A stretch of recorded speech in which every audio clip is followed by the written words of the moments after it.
Hi everyone, ಇದು ಬಂದು ಸೋಮವಾರದ ಈವ್ನಿಂಗ್ ಮಿನಿ ವ್ಲಾಗ್ ಆಗಿರುತ್ತೆ. ಸೊ ನೈಟ್ ಡಿನ್ನರ್ಗೆ ಸ್ವೀಟ್ ಪೊಂಗಲ್ ಮತ್ತು ಖಾರ ಪೊಂಗಲ್ ಮಾಡೋಣ ಅಂತ ಎಲ್ಲದನ್ನು ರೆಡಿ ಮಾಡಿ ಇಟ್ಕೊತಿದ್ದೆ. ಸೊ ಏನಕ್ಕೆ ಅಂತಂದರೆ ಈ ಪ್ರತಿ ವಾರ ನಾವು ಕಲಶದ ಕೆಳಗಡೆ ಅಕ್ಕಿನ ಹಾಕಿರ್ತೀವಲ್ವ, ಸೊ ಈ ಥರ ಸ್ಟೋರ್ ಮಾಡಿಟ್ಟಿದ್ದೆ. ಸೊ ಅದರಿಂದ ಇದನ್ನು ಮಾಡ್ತಿದ್ದೀನಿ.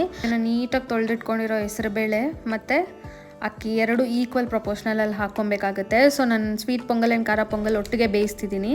ಸೊ ಉಪ್ಪೇನೂ ಹಾಕ್ತಿಲ್ಲ. ಸೊ ಇದಕ್ಕೆ ಅರಿಶಿನ ಮತ್ತು ನೀರನ್ನ ಹಾಕ್ಕೊಂಡು ಚೆನ್ನಾಗಿ ಒಂದು 5 to 6 ವಿಷಲ್ಸ್ ಬೇಯಿಸ್ಬೇಕಾಗುತ್ತೆ. ಸೊ ಅದಕ್ಕೆ ಸ್ವಲ್ಪ ನೀರು ಜಾಸ್ತಿನೇ ಹಾಕ್ಕೊಬೇಕು.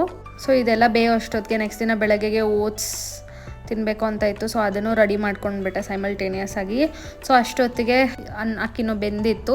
ಸೊ ಸ್ವೀಟ್ ಪೊಂಗಲ್ಗೆ ಅಂತ ಸಪ್ರೇಟಾಗಿ ಎತ್ತಿಟ್ಕೊಳ್ತಿದ್ದೀನಿ. ಸೊ ಆ್ಯಂಡ್ ಖಾರ ಪೊಂಗಲ್ಗೆ ಒಗ್ಗರಣೆ ಹಾಕ್ಕೋಬೇಕಲ್ವಾ. ಸೊ ಅದಕ್ಕೆ ಚೆನ್ನಾಗಿ ಬೆಂದಿರೋ ಎಣ್ಣೆಯಲ್ಲಿ ಕರಿಬೇವು, ತುರಿದಿರೋ ಶುಂಠಿ ಆ್ಯಂಡ್ 1 ಸ್ಪೂನ್ ಜೀರಿಗೆ, ಕಾಳುಮೆಣಸು ಮತ್ತು ಒಂದು 10 to 15 ಗೋಡಂಬಿ ಪೀಸಸ್ನ ಹಾಕ್ಕೊಂಡು 1-2 ಹಸಿಮೆಣ್ಸಿನ್ಕಾಯಿ ಮತ್ತು ಉದ್ದಿನಬೇಳೆ ಮತ್ತು ಕಡಲೆಬೇಳೆನ ಸೇರಿಸ್ಕೊಂಡು ಒಗ್ಗರಣೆನ ಹಾಕ್ಕೋಬೇಕಾಗುತ್ತೆ. ಸೊ ಇದನ್ನು ಕೆಲವರು ತುಪ್ಪದಿಂದನೂ ಹಾಕ್ಕೊಬೋದು. ನಾನು ಎಣ್ಣೆಯಿಂದನೇ ಹಾಕ್ಕೋತಿದ್ದೀನಿ.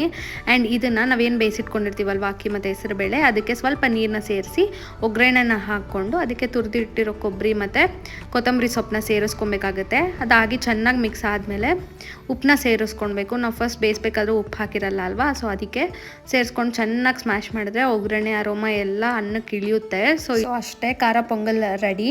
ಆ್ಯಂಡ್ ಸ್ವೀಟ್ ಪೊಂಗಲ್ ಅಂತೂ ಇನ್ನೂ ಈಸಿ. ಸೊ ಒಂದು ಮಿಕ್ಸರ್ ಜಾರ್ಗೆ ಕೊಬ್ಬರಿ, ಗಸಗಸೆ ಮತ್ತು ಕರಗಿಸಿ ಶೋಧಿಸ್ಕೊಂಡಿರೋ ಬೆಲ್ಲನ ಸೇರಿಸ್ಕೊಂಡು ರುಬ್ಬಿ ಎತ್ತಿಟ್ಕೊಬೇಕಾಗುತ್ತೆ.